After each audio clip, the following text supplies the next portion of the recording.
তো তোমরা দেখতেই পাচ্ছ এক একটা নয় শত শতখানা গোপাল শুয়ে আছে এবং আজকের আমাদের এই দিদির ঘুম থেকে উঠতে লেট হয়ে গেছে, যার জন্য আজকের আমাদের এই দিদি মানে একটু লেটে গোপালদের তুলেছে। তো যাই হোক, কিন্তু একটা কথা ভাবছি তখন থেকে যে এতগুলো গোপাল আছে, তাদেরকে খাওয়ানো পরানো থেকে শুরু করে সব কিছু করছে এবং প্রতিদিনই ডাল ভাত আলু সিদ্ধ যা আছে, ভাত যা জিনিসপত্র আছে সব কিছুই খায়।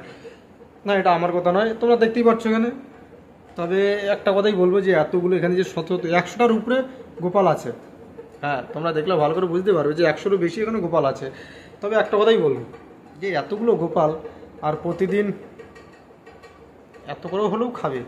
তো যাই হোক, প্রতিদিনই সকাল দুপুর 3 টাইমেই খাওয়ানো হচ্ছে।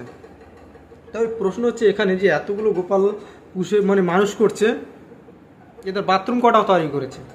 হ্যাঁ, 100টারও বেশি যদি গোপাল থাকে তবে নিশ্চয়ই বাথরুম অন্তত 50টা হওয়া দরকার, 50টা হোক 10 থেকে 20টা হওয়া দরকার একটা বাথরুম।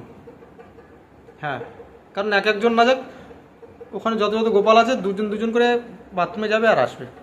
হ্যাঁ, কারণ প্রতিনিয়ত প্রতিদিন 3 বেলা করে তার খাওয়ানো পড়ানো থেকে শুরু করে সব কিছু আমার এই দিদি তাদের দেখভালের দায়িত্ব নিয়েছে। এবং দেখতেই পাচ্ছ ঠান্ডার সময় যাতে ঠান্ডা না লেগে যায় ভগবানের, সেই জন্য কিন্তু দিদি আবার কী করেছে, গোপালদের সোয়েটার দিয়েছে। যেমনভাবে সোয়েটার তোমরা দেখতে পাচ্ছ আমরা ব্যবহার করি, সেইভাবে একদম নামি দামের সোয়েটার ভগবানকে পরিয়েছে। কারণ ভগবানের যদি ঠান্ডা লেগে যায়, আমাদের মতো যদি সর্দি কাশি হয়, তখন স্বর্গ থেকে ডাক্তার আনা খুব মুশকিল হয়ে যাবে। তোমরা তো জানোই। তো যে বাস্তবে যদি অতগুলো সন্তান থাকে এই দিদির, মানুষ করার কিন্তু এদের কোনো ক্ষমতা থাকবে না। হ্যাঁ, এতগুলো সন্তানকে সামলানোর, বুঝতেই পারছো তো। এই 100টার বেশি যে গোপাল আছে, হ্যাঁ মাটির মূর্তি, এই যে 100টার বেশি যে মূর্তিগুলো আছে, বুঝতে পারছো তো। শুধু মূর্তি বলে ইনি সামলাতে পারছে, 10 মিনিটে কাজ শেষ। কিন্তু এতগুলো যদি সন্তান থাকতো না, ওনার দিন থেকে সকাল অবধি উনি বুঝতে পারতেন।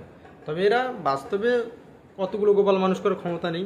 এই মাটির মূর্তিতেই ঠিক আছে, এইসব পুতুলগুলোতেই ঠিক আছে, এইসব এতেই ঠিক আছে।